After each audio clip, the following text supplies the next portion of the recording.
Okay, welcome everybody to part 3 of this video series where we're building a fundraising analytics dashboard, or at least fundraising analytics.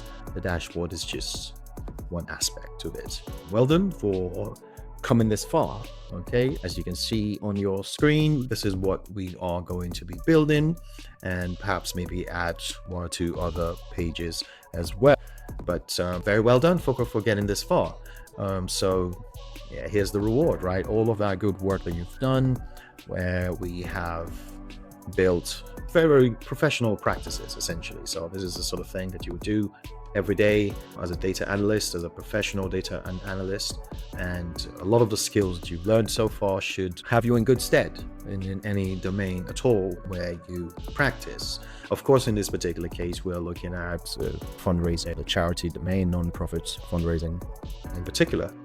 So we're now at the stage where we're going to be building an executive dashboard, and if you can see here, this is the same what we're going to be aiming for. So here, we've got some hero cards here that kind of tells you some highlight KPIs. Got another chart here that tracks monthly revenue trend over time. It's at least another chart that tells you something about campaign performances by type. We've got a funnel that we've created that tracks the donor life cycle, so we get some insights about what is going on as people go through the levels from acquisition right through to champions. Okay, we've got some slices that we can use to interrogate the data, and things should change as we select them. It's getting a bit of the data, but as you can see there, so it's quite dynamic across events, for instance. So that selects only events, and we know what is going on in terms of our RFM segmentation that we have built as a measure as well. So there's loads of good things that we have done here, and we're going to try to calculate this. We can select health, and we can say we just want to look at 2023 alone, and we can see some patterns, behavior, and of course it gives us some idea about what is going on. So in this particular in health in 2023, we acquired 7,000 people. Of course, here we are at the funnel stage 2, and you can see the attrition is quite high. We can of course select 2024 and see that of course there is some difference as well as you go through. At least at the first gift stage, you have about 2,000 people there, and so on and so forth. So there is a good level of behavior that we can do. Remember, this is all synthetic data, so take the numbers with a pinch of salt, okay? But the idea here is about building the skills and building an intuition what real data analytics looks like in the real world. Okay, I'm Dr. Yusuf. I have been working in data and AI for many years now, and this channel I aim to share my enthusiasm on this subject matter, and hopefully you can pick 1 or 2 things as we go along. All right, so I'm going to start from scratch again. So again, you're going to build everything here. I'm just going to turn that off so all of the information comes back on, take all of the filters off. So we're going to build this from scratch. Okay, so don't worry about it.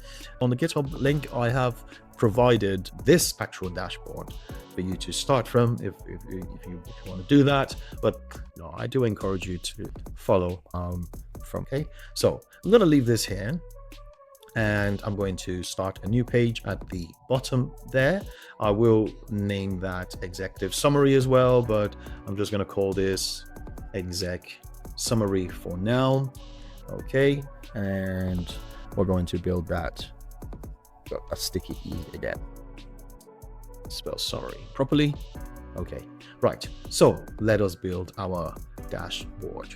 Okay, and we're going to set up the page with professional designs and things like that. So some of the things that you might want to do when you are building a dashboard is you might want to set up the canvas background. So this is the canvas that you have over here, and while you have the canvas, while you are in this space, before you even start putting any visuals on, what you can do is you can go over there and you can format the page itself.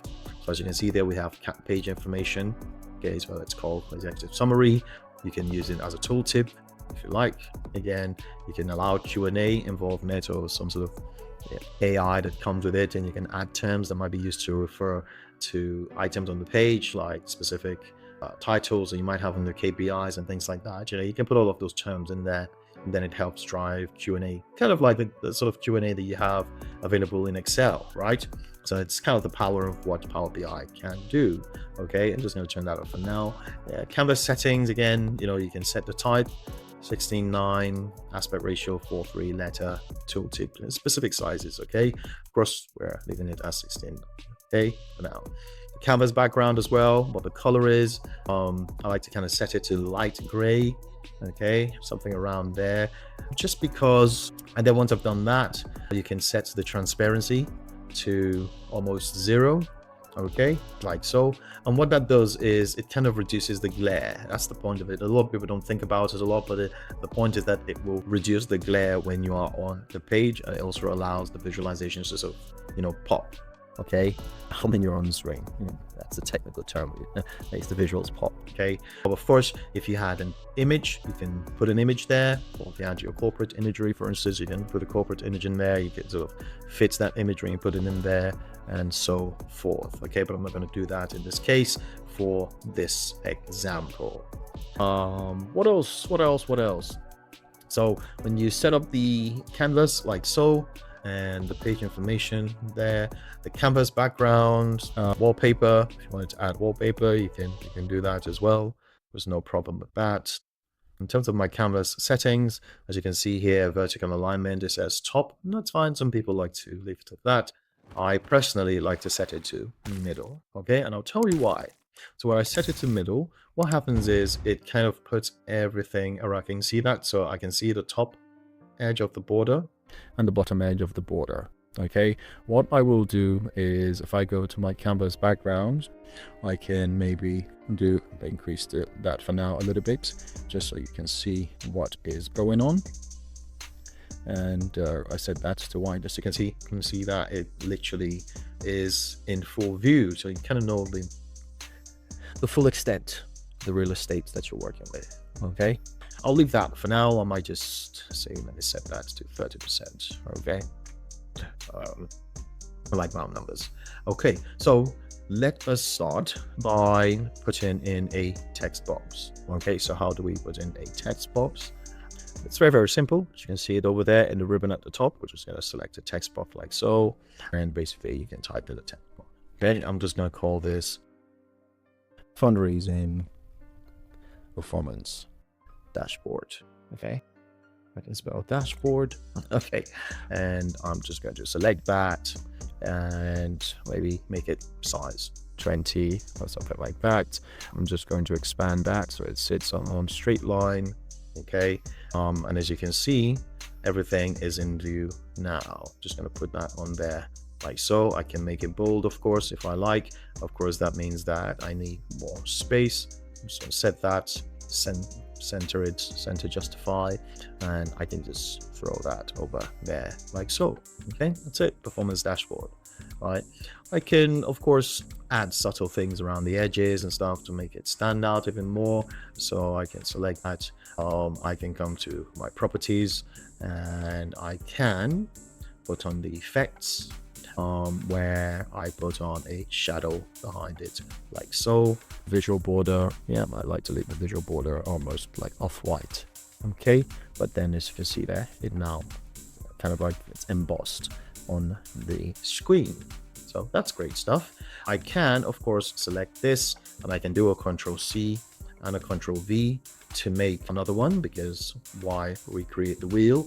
And I'm just going to make it much smaller, say maybe at about 14, and this would be my subtitle. Okay, so I'm just going to say this is the Community Impact Foundation, and I am going to pipe it. So if you find the pipe on your keyboard, and I will say year to date performance. Okay, that properly. I'm just going to expand that into a line like so. And if you dragged it, can you see that the inference line that centers it comes on? Right, that's one way that you can do it. I tend to do that when I'm moving things around. So again, just going to throw that on there. See that because I did the Control-C and Control-V to copy and paste it on, I don't need to do any sort of like adding any shadows or anything like that. I've just taken the features that the top one came with.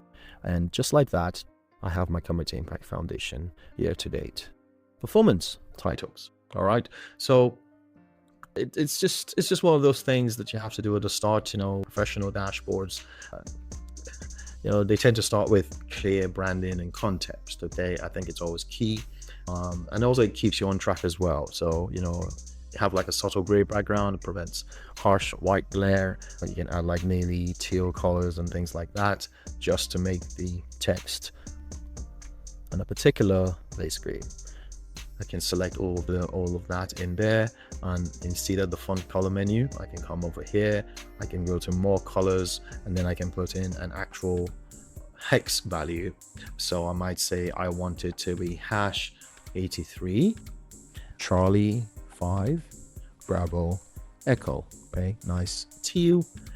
And if I click on that, wow, go back on my button. So that's how you might do that. So, you know, feel free to be creative, you know, do something that is makes you happy. Okay, is for slightly different colors and things like that. Okay, right. So the next thing that we're now going to do is we're going to create some KPI cards with some conditional formatting. So I'm going to have 4 hero, we call them hero metric cards across the top row. And this is how that goes. This is the card over here. So we've got this card, but that card there. This card has a bit of intelligence built into it. You can have multiple KPIs on there, and then you can kind of like put some formatting and stuff. But I'm just going to go with the classic card for now. Okay, I like to show how to do things from scratch. Okay, it's kind of like the difference between driving a manual car and an automatic car. So if you know how to drive it manually, then you can drive anything. All right, so let's just focus on doing that for now. Okay, so normally when I'm trying to put these KPI cards, I select one card and I tend to do all of the formatting that I want on it. Okay, so first of all, I'm just going to put this card on there, and then I am going to go to my measures table and I'm going to put my total revenue in there. So total revenue should be at the bottom, and I'm just going to throw my total revenue onto that card. Okay, another way that you can do it is that if you go into the field well, so this is the field well here, and if you select that, you can see the fields, right, where that goes in. So I can delete that, and I delete that from there, and I can say total revenue, and I can just literally drag it, and I can drop it in there as well. Okay, so you can literally drag it directly over that, or I can drop it in there as well, and that gets you total revenue, okay, to the visual. And then what you can do is you can obviously format the card. Okay, so I have my call out value over there.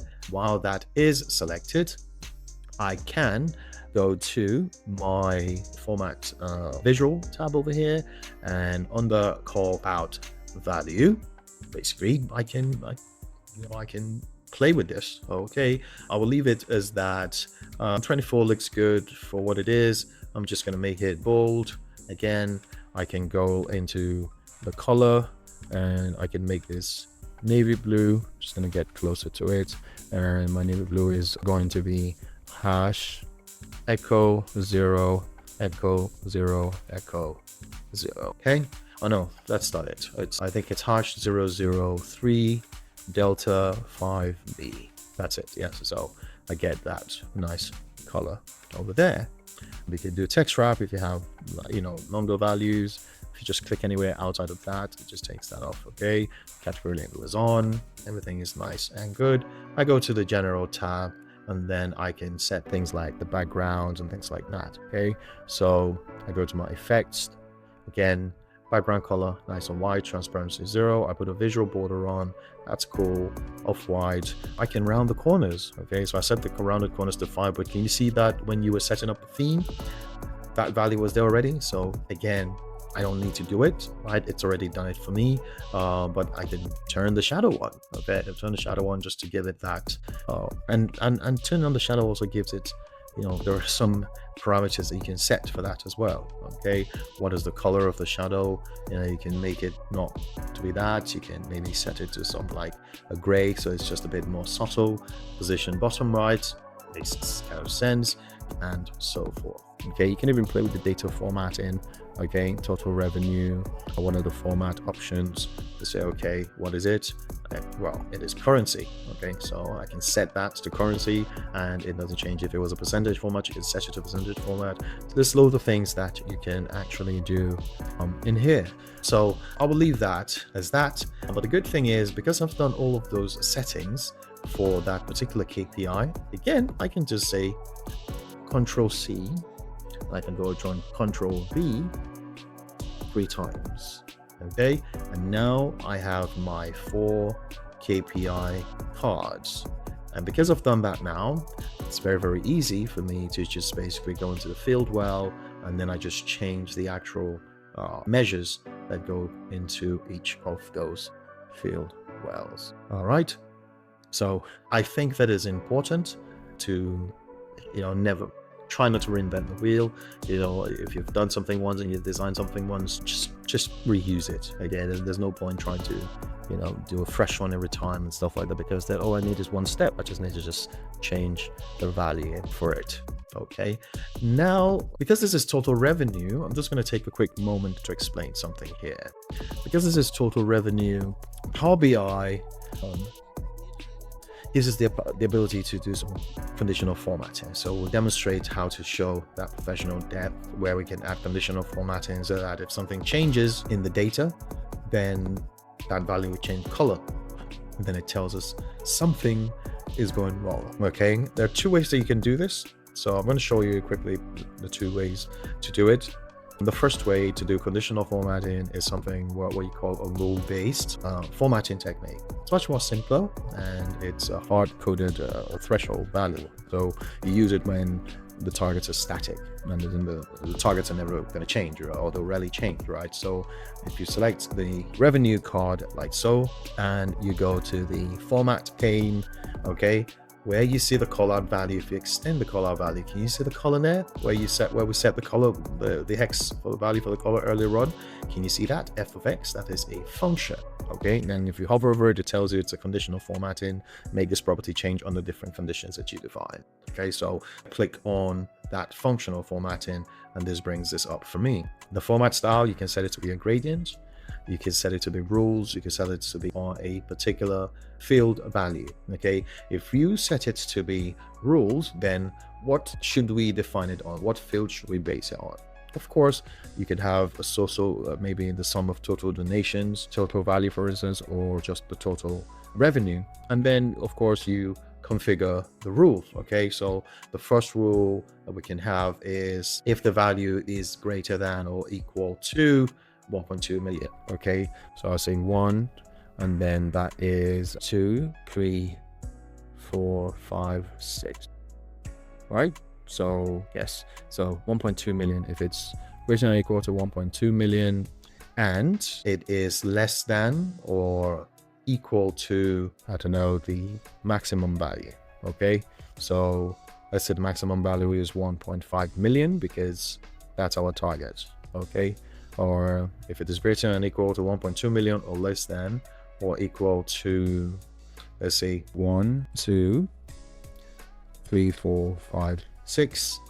Okay, I might add a 5 there, 1.25. Okay, less than or equal to 1.25 million. Then of course I want it to be green. Okay, because that's success, if that makes sense. You can go to, again, if you have specific green color that you want to use, then you can select that. So I can call it, say, 2 Alpha 9 Delta 8 Foxtrot. Okay, I know I'm just kind of showing you how to do this, but again, you can just select where you want it to be and just select the green that you want on there. It doesn't matter. And I'm just kind of showing you that, from first principles, if you like. So you know exactly how to do it all the time.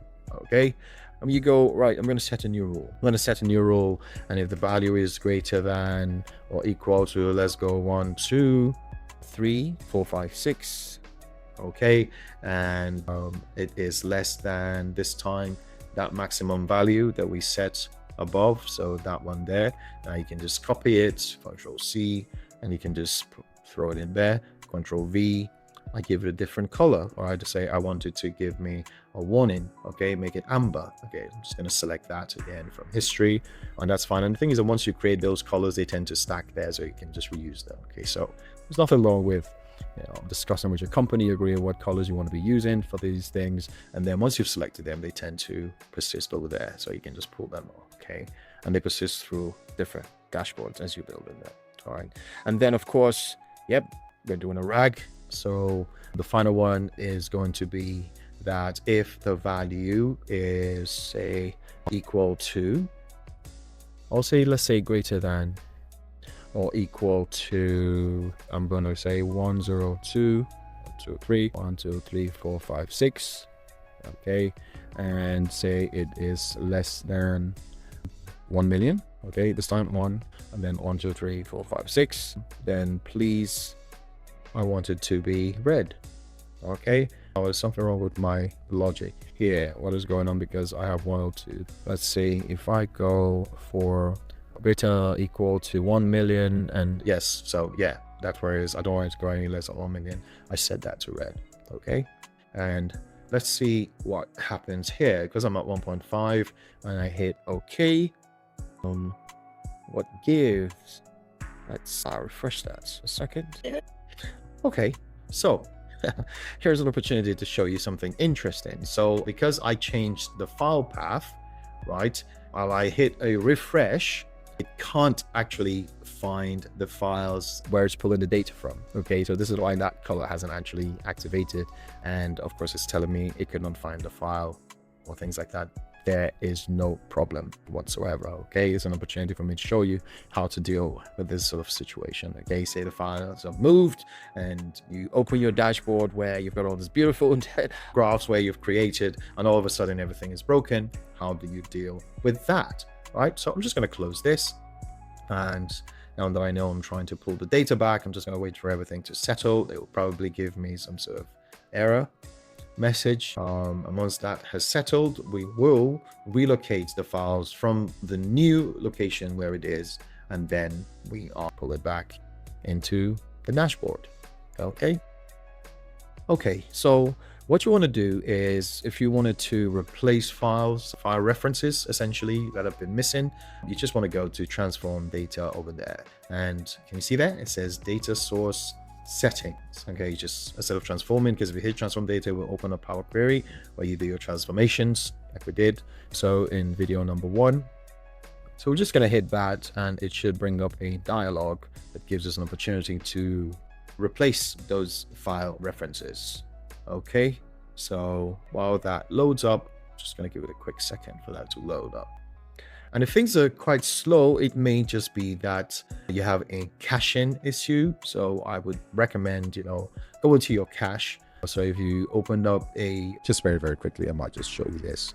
Okay, so if you opened up a window explorer, okay, so if you open up just your normal window explorer, what you can do is we can go to your temp folder, okay, by just bring this over to the screen so I can show you what it is. How do you find your temp folder? Very, very quickly. You can go into your Windows Explorer and you just type in %temp, hit enter, and that will always take you to the temp folder where you can literally select everything in there and just hit delete. Okay, and it will delete anything that you're not actively working with. So I'll just select Ctrl A, I'm just gonna hit delete over there, and that will delete any unnecessary files that might be basically using up a valuable memory. Okay, so all of these things I'm still actively using. That's fine. I don't want to skip. I'm just gonna skip that. Okay, and then it's just going to basically recycle every other thing that I do not need. Okay, so I can safely just get rid of those files. And then of course, once you've done that, I would recommend, empty your recycle bin as well on your machine, because you really want to free up that space. So just gonna let that settle down and do its thing. There we go. So that's how you play your cache, and basically you give yourself a little bit to work with. Okay, I'm just gonna pull that away. All right, so we're here. We're just going to continue with this process of replacing the file. So what you just do is, again, this is the calendar data set. So I'm just going to hit that. I'm just going to say change source. I am going to hit browse. And I go to my data sets folder, and there we are. I'm just going to hit the calendar file, and I'm just going to say open, and it changes that reference for me. I'm going to hit OK, and I'm going to do the same for the 3 other files. Okay, so I'm on campaigns now. I'm just going to say change source. It should obviously go back to where I was. Hit browse, and this time I am trying to pull in what was it, the campaigns. Okay, so I pull in the campaigns file and I hit OK. There we go. Next one is the donations. Okay, I say change source again. I browse to the folder, I select donations, and I hit open, and just like that, it finds the file. And then, of course, I want to change the donors as well. I hit browse again one more time. I select the donors CSV from a new location, and just like that, I've got all my files back. Okay, so we're donors, donations, campaigns, and the calendar. Once I hit close now, okay, it says pending changes and my queries that haven't been applied. I remember we'd done some conditional formatting on this, okay, but it didn't take because obviously it has no idea what the data is. So I'm just going to apply these changes and just wait for it to do its thing. There we are. So now all of the data is in. Okay, let's select this again. Let's go back in here, call out value. We've got a function driving it. Okay, yes, rules based on the total revenue, like so. Fantastic. And then I'm going to say, so if the value is greater than or equal to this, or less than or equal to that, okay, then it should be green. If I hit OK, what gives? Let's refresh that one more time. So that number should change. Call out value, conditional formatting should work. It's based on the total revenue. Okay, if it is greater than 1.2, so that is 1, 2, 3, 4, 5, 6, missing 1 0. That's why.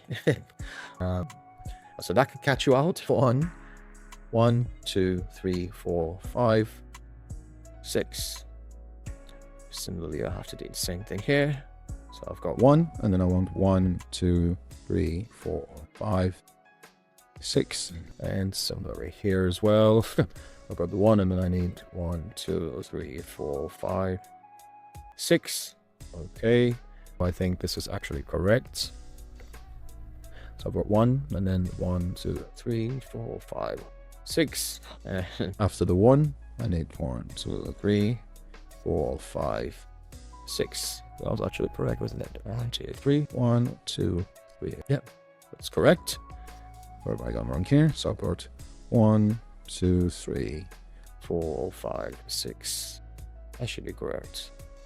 So, but I want this to now be the minimum here should be 102, which is the one at the top there, lower bound on there. So I'll just put like 102, and that should solve it. Fantastic. Okay, so now with some luck, if I hit OK, that should obviously update that value. I don't know why it's not doing that.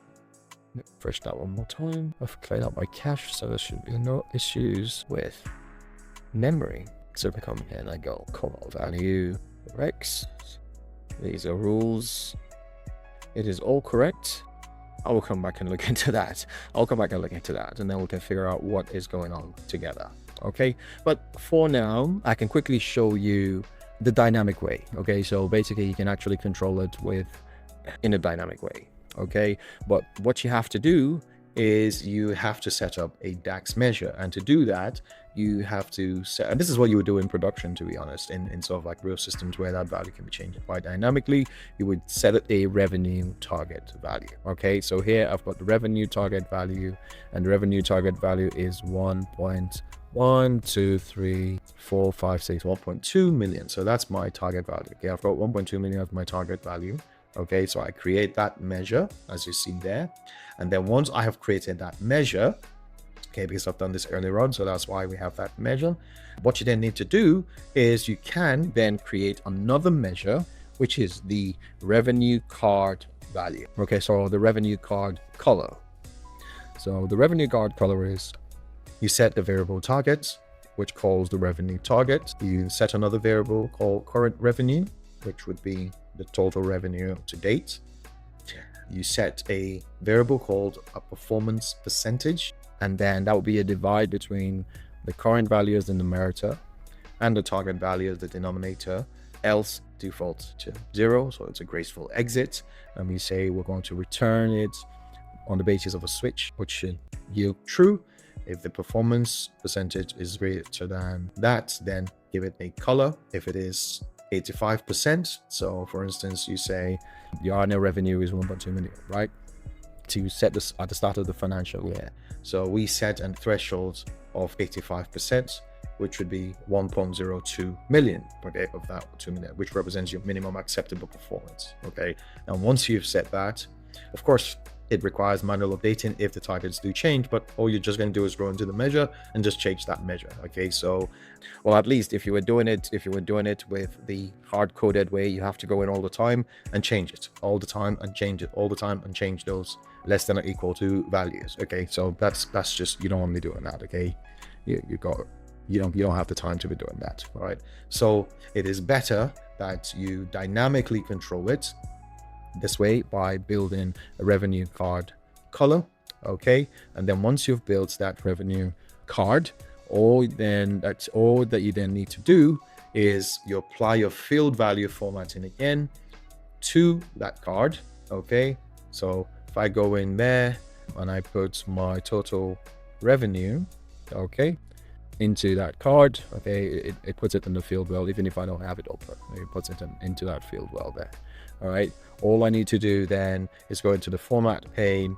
I go to the call out value, okay, and under the color I go to my function.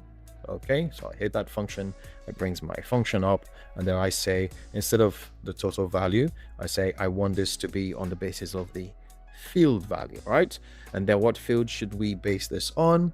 Of course, I'm saying, listen, use the revenue card color. So if I scroll down, that should be available to me somewhere here, revenue card color. All right, as you can see, it'll only make available what it is that you can use. Okay, so I'm just going to say revenue card color should be driving that value there, and if I hit OK, there you go. Can you see that? So that is how you would do it in production. I don't know why the hard-coded one wasn't working, but this is how it works in production. Okay, and then anytime that value changes, it gets to the 85% threshold, then that's just going to go to amber. And then once I come on, I just know, okay, something is going on here.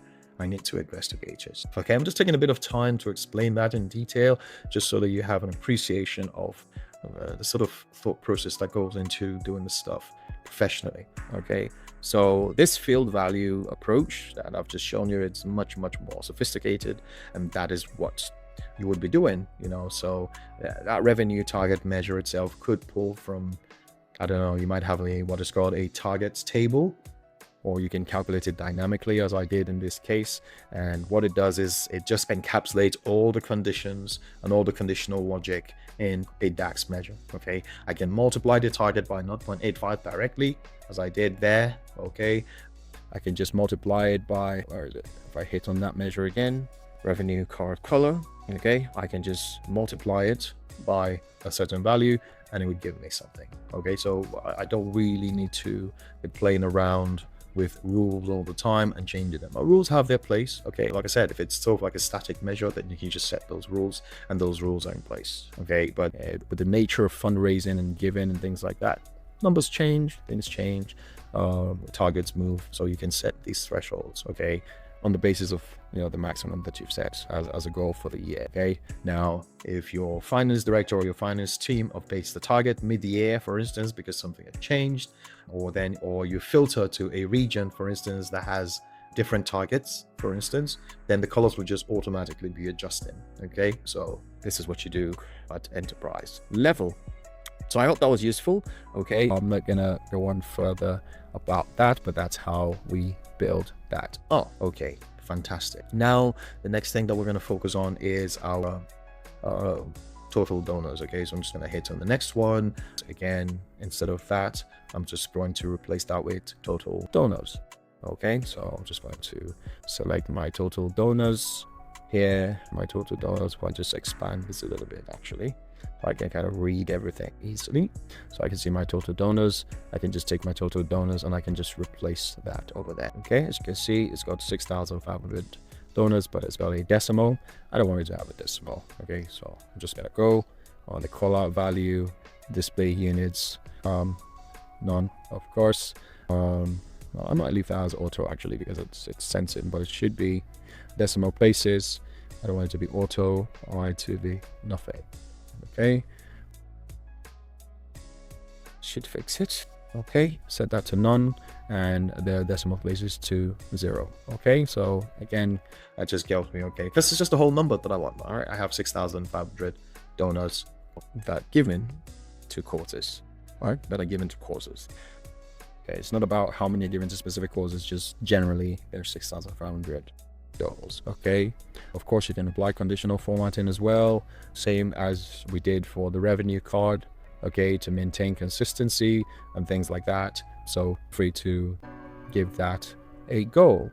Okay, as well, you know, you can just do it as a rules-based thing as well, and then, you know, you can just drive that, or you can build some rules and then put that in a DAX measure. All right, okay, right, what else? So donor year-on-year growth. Okay, if you were to do it dynamically, that's how you would drive that. Okay, so first you create your year-on-year growth, which is another measure. So if I go to, you'll notice as well the measures are stored alphabetically. Okay, so the donor year-on-year growth, which is a percentage value. Okay, so I create that, and the donor year-on-year growth percentage takes in a variable current year, which is the amount of donors this year. Okay, and prior will be the donors last year. Again, these measures that we have already created, so we'll just build in another measure on the basis of those measures.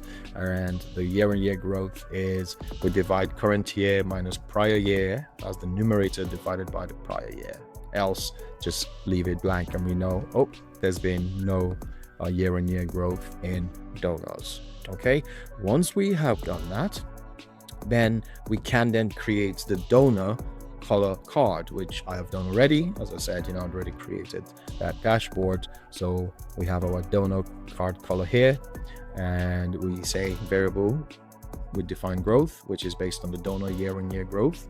And then we want to return a switch where if the growth is greater or equal to 0.1, okay, then it is, remember that these goes from 0 to 1. Okay, so this for me 10%, and then we give it a particular color, which is that would be green. Okay, to A9, to Alpha 9, Delta 8F for the green. If the growth was 0, then we give it an amber color, else we give it red, which signals that we are declining. Okay, so this particular color that we have here, that is green. Okay, which means that we have a 10% growth. Okay, just for clarity. Okay, so you can always put these things there to make sure, just in case if somebody was looking at the code from one of your colleagues or something and you were not around, and they just understand what it is that you're trying to do. This should represent, which is saying that this is 0 to 9% growth. Okay, else, well, we can say, I like to try and keep it together, just put another text there. This is red, which means that we are declining. There is a decline in the growth. Right, I'm just going to save that as well. So we have our donor card color. Okay, now that we have our donor card color, you guessed it, we're just going to apply the formatting again. Okay, so what we then do is we just literally obviously go to our donor card, and all we just need to do is go to the format pane as we did earlier on. Of course, we've got the call out value. We just need to just go into the function there, and we're then going to provide the logic. Okay, so we'll just say for format style that we want is going to be based on the field value. and it is going to be based on a particular field, right? And all we just need to do is just come down here and self total donors. We're going to look for our donor card code. Okay, so if we come into our fundraising measures over here and scroll down, see donor card colors there that we built.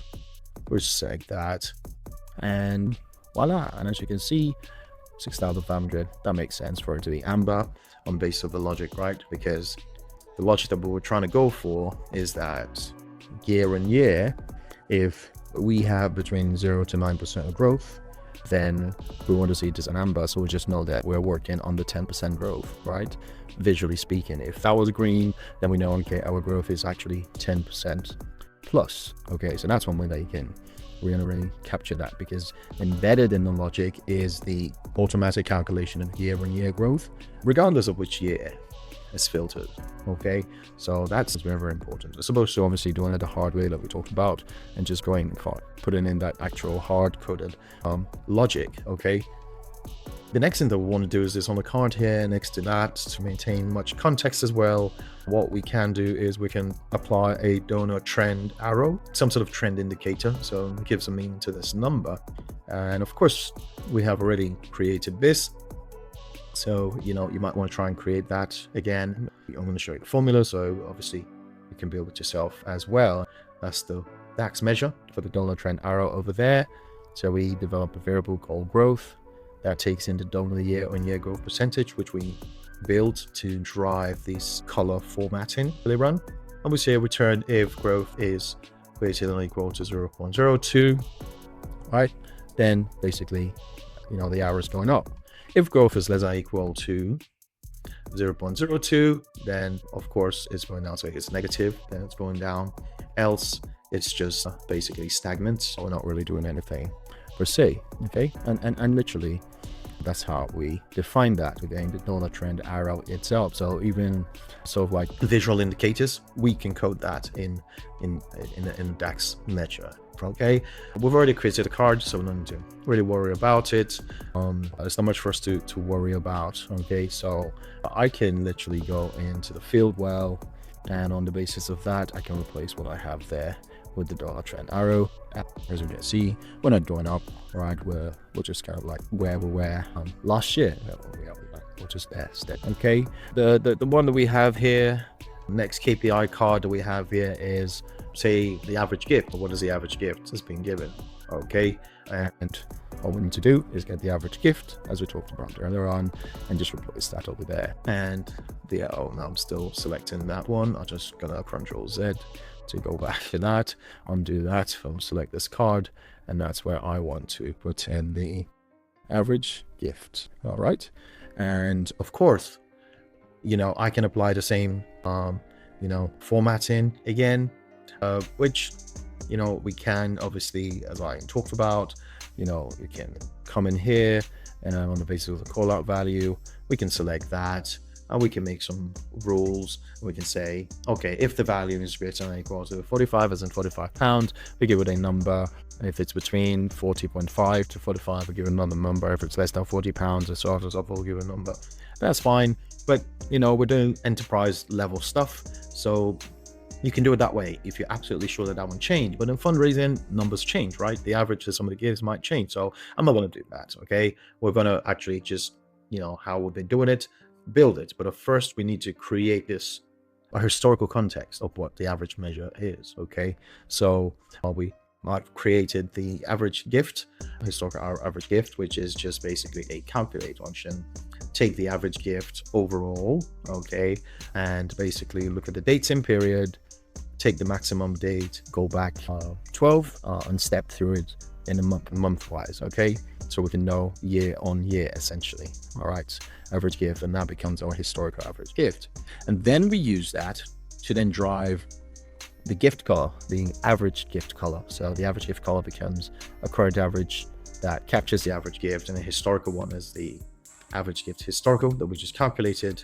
And then we put a comparison variable where we divide the current average as in the numerator and the historical as the denominator, gracefully exit with a 0, and we return a switch where, okay, if that comparison is greater than or equal to 1, then it's above historical. Okay, if it's 0.9 at 90% amber, we'll put it that way. Else we just say it's going to be red, okay? And we apply that, okay, as formatting to the average gift. I'll just go down to the format, go to the average value, function, and field value. And it's going to be on the basis of the average gifts. Expand the fundraising measures, and we have our average gift color, okay? And voila. And you can see that kind of tracks, okay, if we're not moving anywhere from, I know it's synthetic data, but the variability in the data is captured, right, effectively. And that's what I kind of expect in this kind of scenario. All right.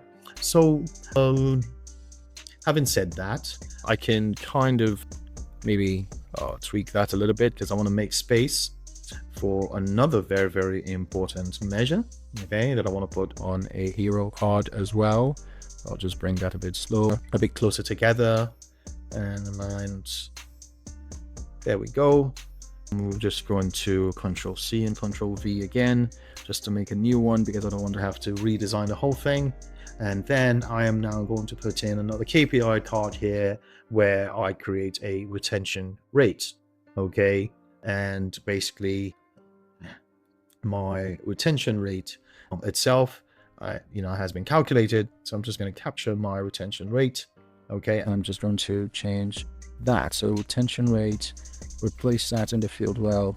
At the minute, it's telling me that it is blank, okay? So I have no sense of what is actually happening with my retention rate. If we look at the formula for the retention rate, we are dividing our retained donors over our donors last year, else, just give us a blank, okay, if there's nothing to report. So we have nothing to report on our retention rate at the minute. But what we can do is we can say this call out value, we're going to use a color, okay, to try and drive that. So first of all, I'm going to come in here, and on this call out value that we have here, I'm going to remove any conditional formatting that we have there. And again, we had already created a card color for the retention. Okay, so I look at the retention card color there. Let's have a quick look at that. We create a variable called rate, which is the retention rate itself. And we say, right, our excellent threshold is 0.6, right? 60% retention. Acceptable threshold, 40% retention rate, right? From acquisition through to donors actually being champions of a particular cause, right? And then we're going to return rates, okay? If it is blank, then we're going to obviously give it gray, and then we switch true, and we say if the rate is greater than or equal to the excellent threshold that we've set above, then make it green. If it is at the acceptable threshold, set to the amber, else we're just going to make it red. So there's no real sort of like magic there that we don't understand. So what I'm just going to do is I'm just going to hit the function again, and like we did before, I'm going to do it on the basis of a field value, and then come to my fundraising measures. I'm going to look for my retention rates, the letter R, retention card color. I'm going to hit OK, and it's gray. Okay, so all right, there's nothing to report. It's just that. Okay, again, it's one of those things we just have to figure out. Okay, why can't we decipher something about that retention rate? So we'll come back and discuss a bit more about that in the future. But let's build the rest of our dashboard. Okay, by the way, you can also do the same thing with the background. Okay, you can actually also do the same thing with the background, and here we build a retention background color. Again, similar thing, which just says, okay, if it is blank, okay, if the rate is blank, light gray, I mean, it's as if there's no data about it, else light green or amber, or even light red. Okay, and we can do that with the effects background. Okay, so you can do that. So this is actually a cool thing that you can do. So I can come in here, I can go into general, and I go into effects. Okay, and you see where it says the background, right? I can literally control that the same way. All right, so this is not something that a lot of people know, unless you've been doing it or kind of like a pro at this. I'm not saying I am, but yeah, it's one of those more obscure ideas that people don't know that you can do. So you can actually apply that DAX measure format that's driving the formatting behavior to the background. So I'm just going to set field value, and I'm going to pull the retention, retention background color, okay, in there, and voila. Okay, so that gray that we see there is being driven by the background color DAX mesh that would gray. Okay, so having said all of that, again, we can align these cards a bit more centrally. So I'm just going to select all of them. And one thing that you can do is when you select all these cards, much like you would do in, I don't know, PowerPoint or anything like that, I could literally right click, I could group them together. Okay, and just grouping them together just means that it's easy for me to kind of like move things around. So I'm just going to hold that, and I can just make that centralized a bit more like so. And that just now sits there. Okay, I can obviously make everything a bit more just to optimize my real estate and give me a bit more room to play, like so. And look at that, just like that, we've got all our KPIs set up, they're all aligned, you know, we're happy and everything. Okay, so the next thing that I'd like us to do real quick, let's have a look at, say, creating our revenue trends. Okay, so we want to create our revenue trends. I would suggest we use a line chart for that. Okay, so I'm just going to go over there, and that is the line chart. It's on the second row, the first column of these visualization fields. I'm just going to bring that over here. I'm just going to throw that, and of course it's right below my KPIs. The next thing that I want to then do here is I would like to, in the x-axis, of course, x-axis is always time. Okay, so time, you track time on the x-axis. So on the x-axis, I'm going to go to my calendar, and then I'm going to select date. Okay, I'm just going to select date, and it would automatically throw it into the x-axis. Okay, and then on the y-axis, all I need to do is capture total revenue. Okay, I'm just going to throw that in there like so, and well, you can see that. So I can very easily just do that like so, and we have our total revenue by date. Okay, so it's just very nice and easy. As you can see already, you know, the edge of the cards is taking in, you know, that behavior that we had already designed into the theme. So that is, you know, all good to go already. Don't need to really worry about it much. You know, I can do some stuff, of course. I can come into the formatting pane. Oh no, if I have to select the visualization, I'll select the visualization, come into the formatting pane, and of course you can do all kinds of things that you would like to do in here. Okay, I can apply shading to that area. I'll just turn that on, and as you can see, the shading comes on, makes it stand out on the screen, and there's nothing wrong with that. If you expand that, you can set sort of like the color, you can match the line color if you like. Or you can say, I don't want to match the line color. I want to give it a particularly maybe different color.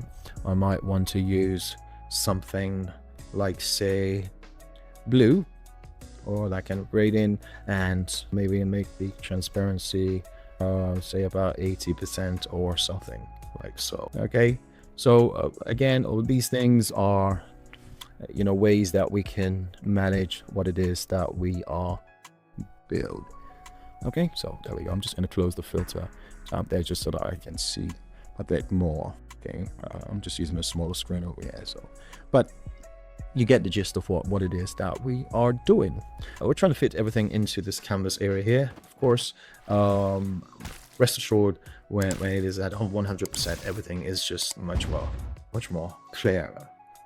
Okay, so after we've done that, we can obviously add a moving average, right? So if we look on our line chart here, for instance, we've got the y-axis and we've got the secondary y-axis. So on the secondary y-axis, it makes sense for us to have our revenue 3-month moving average to track the time. Okay, and there we go. We've got 3-month moving average tracking on the secondary y-axis like so.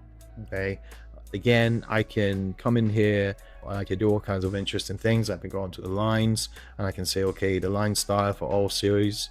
Okay, fair enough. I can say, okay, no, I want to just make a different line for the 3-month moving average relative to all the other numbers. And I say, no, I want this to be a dashed line. And as you can see, it gives me a dashed line behavior there. And And what else? Okay, the runtime making it round. Interpolation is linear. Interpolation is just kind of like the smoothing behavior. That's what interpolation means. Okay, so if you had like say this corner here connected to that corner, and then connected to that corner of the square, and then connected to a corner, you'd have like a, you know, kind of like a what is the word I'm looking for, with sharp edges, right? Interpolation just kind of makes things smoother. Okay, and that's what's going on. Okay, that's what interpolation is over there. Okay, you've got a linear one, you've got a smooth one, and so on and so forth. Okay, right, I'm not going to spend too much time on that. Our markers, again, you know, we can kind of turn that on for the revenue, like so. Kind of makes it a bit thicker. Play with, obviously, if you hover over different places, it tells you what the date, what the revenue was, and the moving average. Okay. What else would I like to add? The legends. Okay, so you can do some interesting things with that. So I can put on data labels again, but that might clutter the space. I can put on series labels, and I can kind of tell you exactly what is going on. But that, you know, that tag there kind of takes care of that, so you kind of know what is going on. I can have a look at this line again, size 5. Or maybe I'll just kind of make it a bit smaller, make it like 2. There we go. I think that's better. I can change the color, you know, so that it is something different. Okay, make it something darker like that. Okay, so there's a contrast between the actual information there and the 3 month moving average. So, you know, just a thing to note that the 3 month moving average itself tends to smooth out what are called short-term volatilities. Okay, short-term volatilities in the behavior of the data, and what it does is it reveals the underlying trend. Okay, because when we talk about short-term volatilities, you see these spikes, right? Those spikes that you see there, right? What do they mean? I'm just going to zoom in a little bit so you have a better view.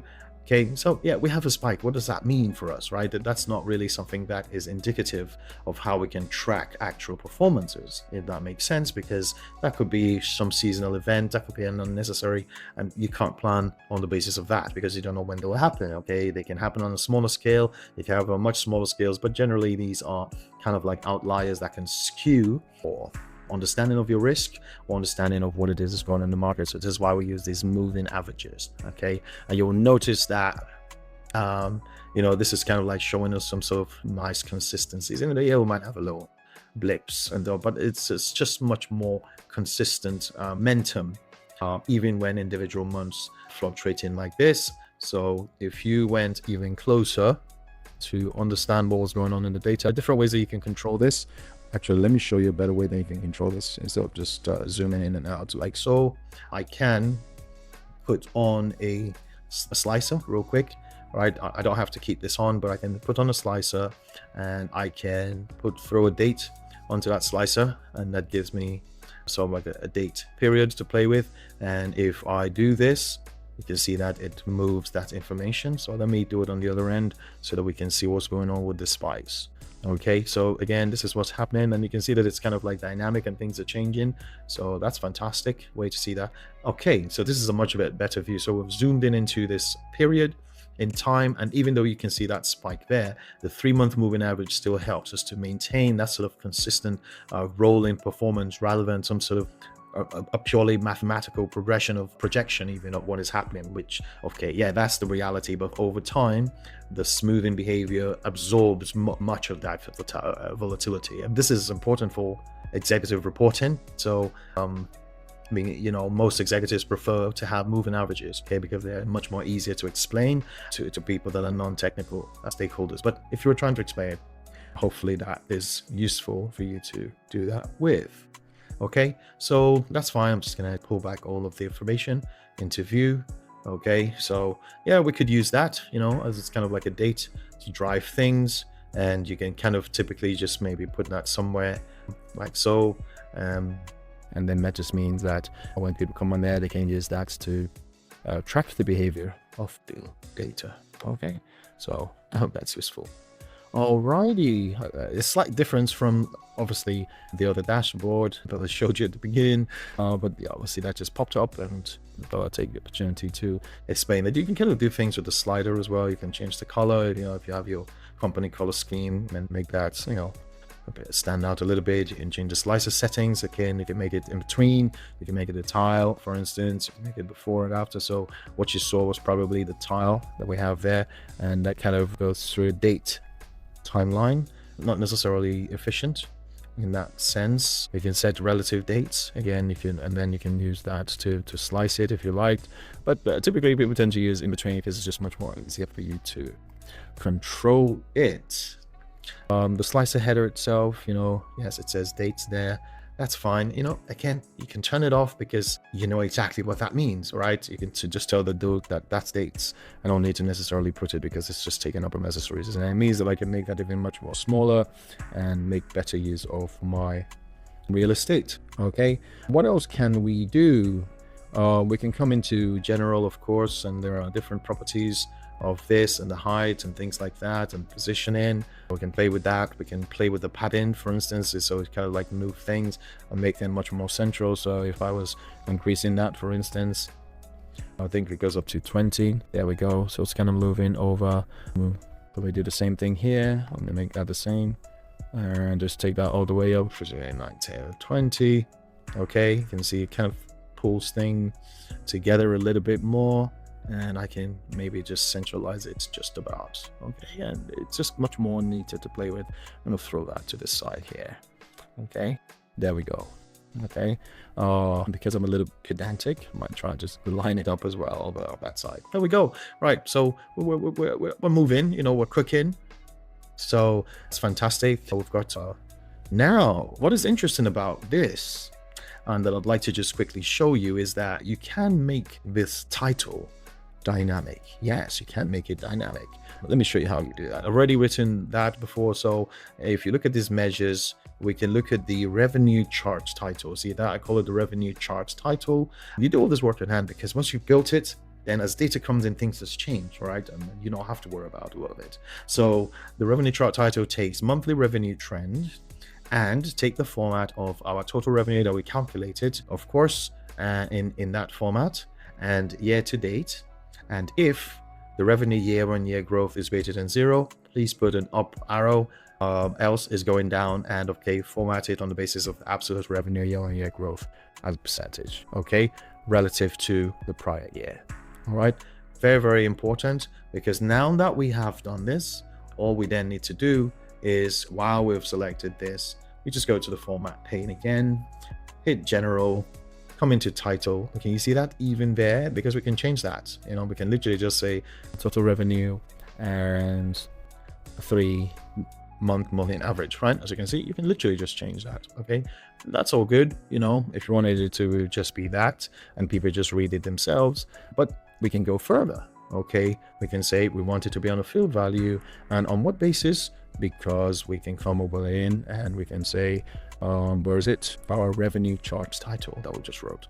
And when we select that and we say, okay, watch what happens. Voila, right? So again, whatever is happening in that data is literally going to be explained at the top of the chart itself. Monthly revenue trend, 1.4 million, thereabouts, almost 1.5 million year to date, and we are 137% up versus the prior year. Nice and easy. Okay, and that just updates as things change. Okay, you don't have to even really bother your head. Can you see that in this period that I've just moved that to? Can you see that? 543k, fantastic. Okay, 0.63, but it tells us it's 0.65. You see that granularity there down at this point versus previous year. Okay, we can expand it a little bit, and at this point we're 286% versus previous year, and so forth. Okay, and across the full period 137%. Okay, this is the previous year. So something to keep in mind. These are things that you can do and build very, very powerful insights that people can interact with, and they can make decisions as they go. Okay, so as it is now, this chart is telling us multiple things. The teal line is showing us the actuals. The darker blue line at the top is telling us how the smoothness, how we're smoothing out the volatility. Trend line shows us long-term directions and so forth. Okay, so we don't actually even have to interpret the visual, if that makes sense. So there's no ambiguity. You just read it and say, okay, so that's what's going on. Okay, so fantastic. Okay, let's jump to our campaigns. Okay, once you see our campaign performance bar chart, we'll create a cluster bar chart. Okay, our clustered bar chart, that's a stacked one. That is a clustered one, the third one. Okay, so the third column on the first row on this row. So select that. We can put it down here if we like, or we can put it over there next to our actual trend line. Okay, and nice and easy on the y-axis, I'm just going to put my campaigns. Okay, that's what you do. We go to your campaign table again, and you just select the campaign type. I just throw that in there. Sometimes it doesn't do it, just have to drag it in if it doesn't. And then on the x-axis, I'm going to throw in the associated total revenue. Voila, I can see that. So we get that. Again, everything comes in the same color. We do the same thing that we've always done. One thing I forgot to do over there is I like to put the shadows. I'm just going to turn on that like so, and okay, so I've turned on the shadow here, so just something to keep in mind. When I come in here and I go to general effects and I turn on the shadow, while I am here I can select another visualization, boom, and it just retains that context for me, so I can just obviously update it as I go instead of having to find it all over again. Very cool thing. So now that I have done this, okay, this is all great, but what does this mean? Okay, and there are different ways that you can handle this, right? On the visual, okay, I can put the data labels, and that's fine. I can see what these numbers are. There's no problem with that. If you're struggling for space and you can't quite see a lot of things, you know, you can put a zoom slider on, okay, and with a zoom slider again, in that context, you can kind of zoom in and see how things are behaving within a particular monetary value range. Okay, in this monetary value range, we have emergency appeal, and we've got this black one here. In a future video, we're going to talk about how we deal with these sort of like blank items. Okay, but let's just build a dashboard for now. Okay, if we said what is going on in this range, we can of course, you know, say, okay, oh, okay, fantastic. Even when we come over between 30 and 40K, you know, this is what's going on. This is what's going on around here. We've got the emergency, we've got education, regular giving, health, and stuff like that.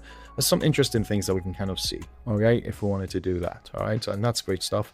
And of course, we can scroll down even, and see some more behavioral patterns there. But what is even better is to apply conditional formatting. Okay, very powerful thing, conditional formatting. I always say to people that a dashboard is like a joke. If you have to explain it, it's a bad joke. Okay, so we try our best as data professionals to try and make sure that people are not spending time and extra brain power trying to interpret what is going on in the dashboard, because we just want them to be able to make decisions. Okay, so what are we going to do? We're going to build a campaign performance color. And we say our performance color is going to be on the basis of the progress of the campaign. Okay, and we're going to return a switch true, and we apply progress greater than or equal to 1, right, 100%. Okay, and green. If the progress is 75%, make it amber, else it is red. Okay, we can apply to all of the bars. Okay, so what we do is, in this case, we are going to go to the bars where we have the bars here, and as you can see where we have the color, that's where we're going to apply that function. And you guessed it, we're going to say the field value, and it's going to be on the basis of the campaigns performance color. That's what we're focusing on, the performance of the campaign. Okay, we hit OK, and you can see that. So automatically we can just look and we can see what campaigns are performing, and those are, oh, okay, emergency appeal is not performing well, you know, okay, you know, we need to do something about it. Okay, yeah, I mean, I can add it just to kind of like make it slightly easier, so yeah, easy on the eyes, but anyway, that's fine. You can put the borders on if you like, just to make it, you know, stand out even more. That's up to you, you know, I'm not really bothered about that, but just kind of giving you ideas of what it is that you can do with these tools at your fingertips. Okay, I'm just gonna give it a bit more space, try and use up the real estate that I have. Right, so there we go. Just gonna bring this over here because I want to use that side for some filters. Alright, so I'm just sort of like, you know, organizing things on the screen, all right, for the future. Just gonna bring this here as well, and you can see things are different shape. Might just pull that up a little bit more, like so. Okay, so far so good. I could even just select everything including the title at the top. Give me, because I can see what is coming ahead of me, and you can use the up arrow key on your dashboard, on your keyboard, to just kind of play with it and just move it just that little bit. Okay, so you can make more space. Okay, so now that we've done this, what is the next thing that I want to quickly talk about? Yeah, so again, we know this is total revenue, but what we're looking there is actually we can talk about the donor life cycle. Okay, so donor life cycle is a funnel chart. Okay, so I'm gonna bring my funnel over here, and for us to build the funnel chart, we have to actually also create a measure for each of those stages. Okay, and how do we do that? So I'm just gonna throw that in here, so you can see the shadow icon already. We know what's coming. It's a funnel chart, but we have to create the measure that we are then going to use to drive the stages of that funnel. Okay, and I've already created this, of course, and have to then build the stage measures. Okay, so for instance, as you can see here, funnel stage 1, right, acquired. Okay, so, and basically this is just distinct count of all donors, distinct count of all IDs. You want them to be distinct, you don't want any duplicates, right? That's all of our acquired donors. Stage 1. We go to stage 2, and this is where we say the first gift was given. Okay, so we calculate the distinct count of donor IDs, okay, where the donations tagged with the donor ID is not blank. That's our first, that's our stage 2. In stage 3, we're talking about retention now. Okay, we want to calculate distinct count of these donor IDs from the donations facts table, and we want to filter values where the donations themselves are basically greater than or equal to or 2. They've given 2 or more donations. Then we know, okay, we've retained these people. All right, stage 3. And then we say stage 4. Again, it's just literally a copy and paste of that previous one, but now they've given us more. At least they've given at least 3 times. So these people are loyal. Okay. Of course, beyond that, greater than at least 10 times, we say these people are champions of causes. It could be across anything at all. You know, that's even much more fine-grained analytics and going a deeper dive, and that's fine. You know, the devil is always in the details, as they say. In this case, you know, we can say, okay, yeah, we can literally just create that segmentation so we know how we are performing. Okay, so now that we've got all of that, all we then need to do is configure the funnel. So if you come over and you look at the funnel, you go into the field well, all we now have to do is add the 5 card visuals, and we stack them vertically to basically put them in there. Okay, so how are we going to do that? I'm going to go for acquisition. Okay, I'm going to throw that in there. Oh, so there we go. Funnel stage 1. Okay, it captures that in there. Sorry, in the values field even. And then I go to 2, and as you can see, it's just populating it for us. I go to stage 3, we're retaining, and you can see it's telling us their tags as well. Stage 4, they're loyal, and stage 5, these are champions. Okay, again, these, we can go into the category labels are on, and all of that good stuff. We can see what the numbers are. I can go into the category labels. Okay, you can, I don't know, maybe I'll make it 9 or something, just so that we can read everything. Again, 8, so that people can see what's going on. The data labels, again, inside center or outside end. You know, you can kind of do different things. Okay, data values, and these values you can, I don't know, give them a different color, just so make them bold, just so they stand out, like so. Let's see, try and bring that over there. Okay, so 100%. I've got my data value, my category labels are on there. I can turn on the background on that as well, just to make it look interesting for the people. Conversion rates, okay, we can put the conversion rates as well. There's so much that we can do, all right. It's not a case of you know, what's the word that I'm looking for? You know, we can do so much. We can do so much. But even inside this funnel, we can go even further by creating actual conversion measures. Okay, what does that mean? So we can have a look at the levels of conversion, just like the levels of conversion that we have, okay, at stage 1. And we can put different colors actually to this. So we can select the categorical colors, okay, as you see here, and we can, what's the word I'm looking at, show all, there we go. And we can change these colors and put a gradation to them, okay. We can put similar colors, you know, going from hash 006 D77, okay, for, you know, deep teal. At the first gift, stage 2, we can make that hash 14919B, I think it is, hash 14919 Bravo, yep, and just slightly lighter. At stage 3, we can give it 2 Echo Bravo, hash 2 Echo Bravo, 2 Echo Bravo, 5 Bravo Foxtrot. Okay, we can go to the next stage, and at the next stage we are applying hash, what is it, 5 Bravo Charlie Echo 3, and that gives us the next gradation. And by the time they are champions, we can use a hash 83 Charlie 5 Bravo Echo.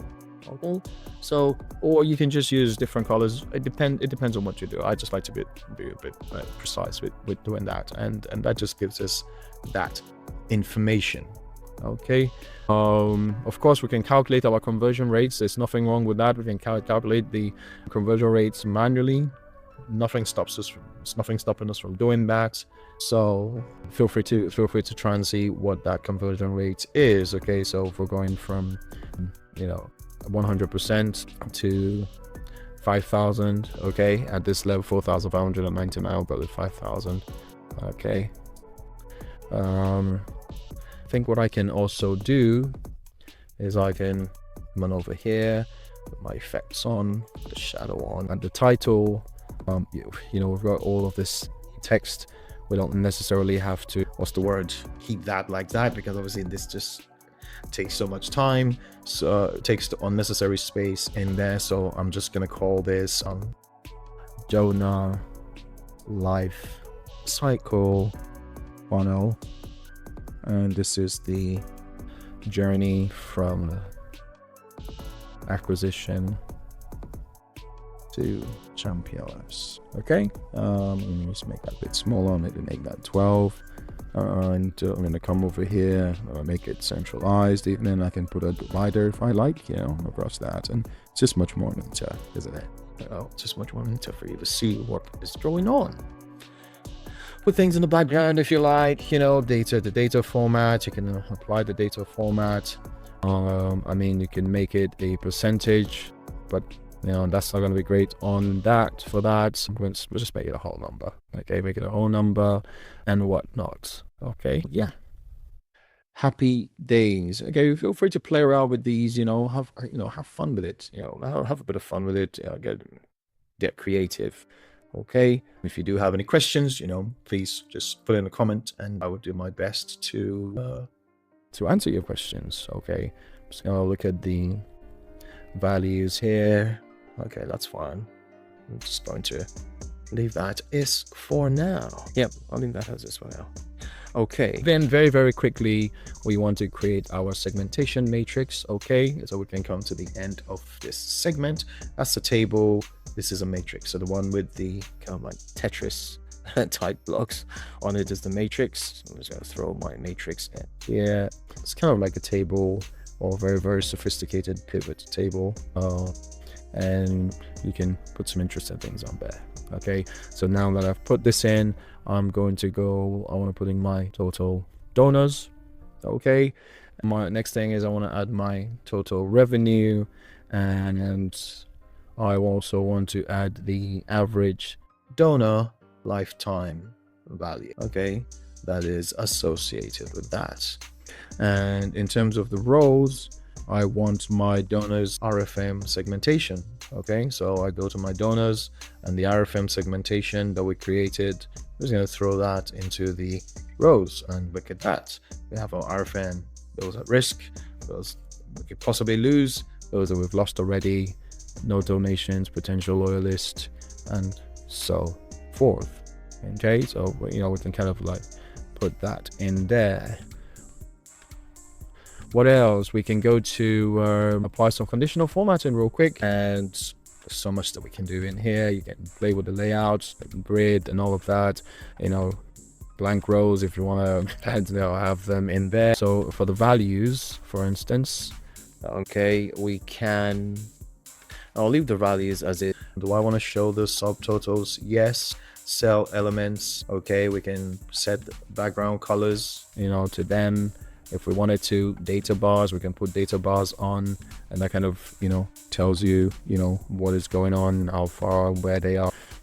I can be specific and say, okay, I want to touch the total revenue, okay, and you can select that on there. Okay, so I can say total revenue, give me data bars, and that gives you that information.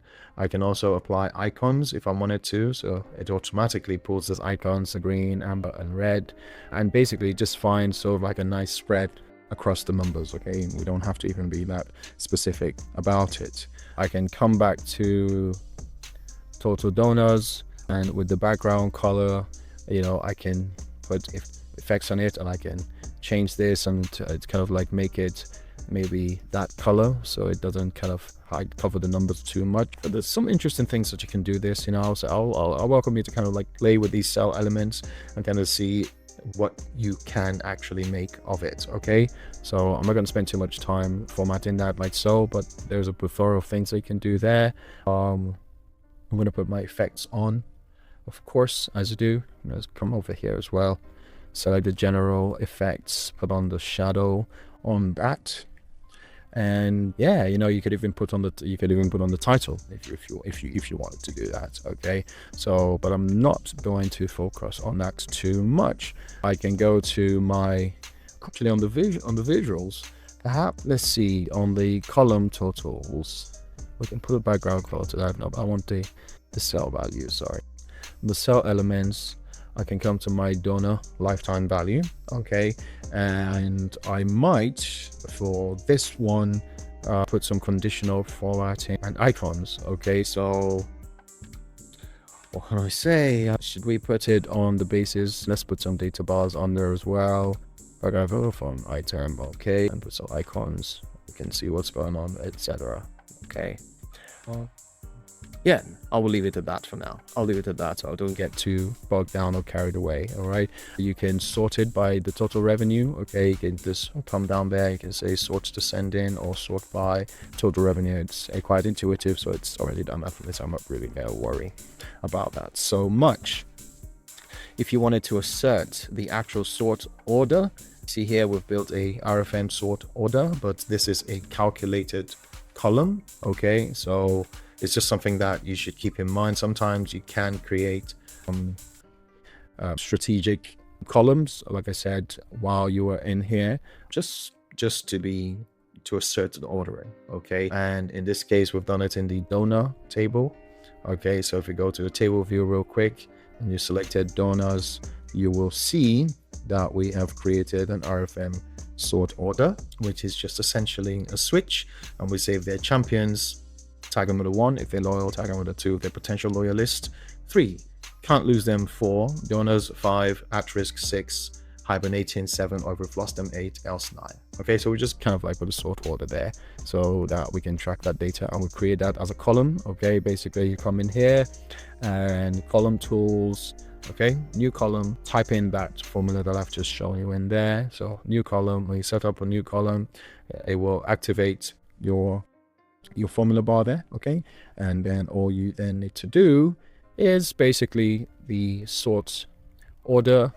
You can build it with that. Okay, like so. Okay, RFM sort order switch based on RFM segmentation and so on and so forth. Okay, remember we built the RFM segmentation, and the RFM segmentation actually is this big one that we did. I think it was in the second video, I believe. Okay, so having said that, I'm just going to go back to the report view real quick. Let's just try and complete this dashboard. What do we need to do? I'm going to put in a slicer. Okay, so quick slicer, nice. I'm just going to throw that slicer there in that corner. and let's put the, okay, we input the calendar like we did before, but I've used this now, so I'm not going to do that. But if you wanted to, that's another way that you can do that. Okay, you could come to your calendar and you can just select for that slicer, and yes, it does that, but that doesn't make sense. So you can come to slicer settings and you can just set it as a tile, and then just give it a 2023 or 2024. Okay, so you can throw that, and we're going to leave that there just for consistency of the original one. I'm using this, so if you wanted to look at the whole thing, you can do 2023 or 2024, or you can move, a much more granularity across time. Okay, so we've gotten that, and then we're going to put a slicer for our campaigns as well. Okay, so I'm going to throw in another slicer, nicely located there, and then all we now need to do is go to our campaigns this time. We're just going to select campaign types, and it already gives us, basically all our campaign types, like so. Okay, so you have that, and you can just select our emergency appeal. Okay, great stuff, we know what's going on there. Regular giving, we know what's going on there. Seasonal, and just kind of test it to just make sure things are working fine. And then of course we can also throw in another slicer for our let's kind of look at our acquisition channel. Okay, and you just go to your donors, okay, your donors table, and acquisition channel. Okay, and these are all the channels that we could potentially acquire people from, and you can kind of have a look, okay, what acquisition channels best for us. Okay, what is going on between our acquisition channels. I'm just gonna make that nice and consistent, like so. All right, this is okay. If we're acquiring people from events, this is what is going on. If we're acquiring them from direct mail, that's how much we get. Legacy, okay, that's all we're getting from legacy. From online, we're getting quite good performance from online. If we're doing telemarketing, that's the kind of thing that we're seeing. Okay, so having said that, that is your first dashboard.